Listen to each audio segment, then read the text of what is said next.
Well, for more now, let's cross to Sydney, where we can speak to France 24's Rochelle Harrison-Pless. Rochelle, these appalling weather conditions being called a once-in-a-century event. What more can you tell us? Well, the floodwaters are rising as we continue to be lashed by unrelenting rain. One river in northwest Sydney peaked at a whopping 14.8 metres earlier this Monday. Some 18,000 people, both on the mid-north coast, on the state's mid-north coast, a few hours north of Sydney, and in Western Sydney, have been ordered to evacuate. And some 38 local government areas have now been declared a natural disaster.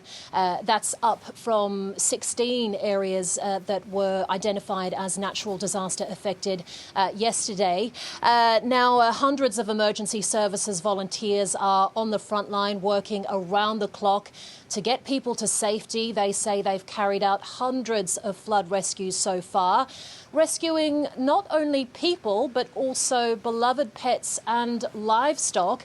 There are some incredible images doing the rounds of horses, sheep and cows being rescued after floating down rivers and washing up in people's backyards, or in at least one case, washing up on local beaches. Some extraordinary pictures we're seeing from New South Wales there, and it seems the rain isn't going to let up in the coming days either. No, that's right. Some parts of the mid-north coast have received around 900 millimetres of rain in the last few days, and that is set to continue, like you said.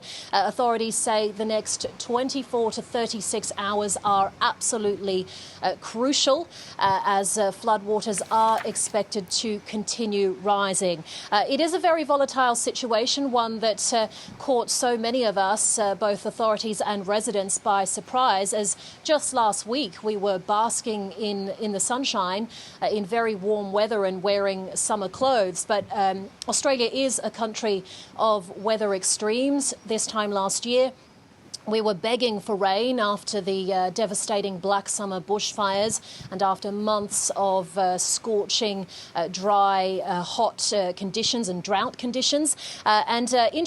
Interestingly, climate scientists have pointed out that global warming is making these extreme weather events that we're experiencing even worse. Rochelle Harrison-Pless in Sydney, thank you very much for that update.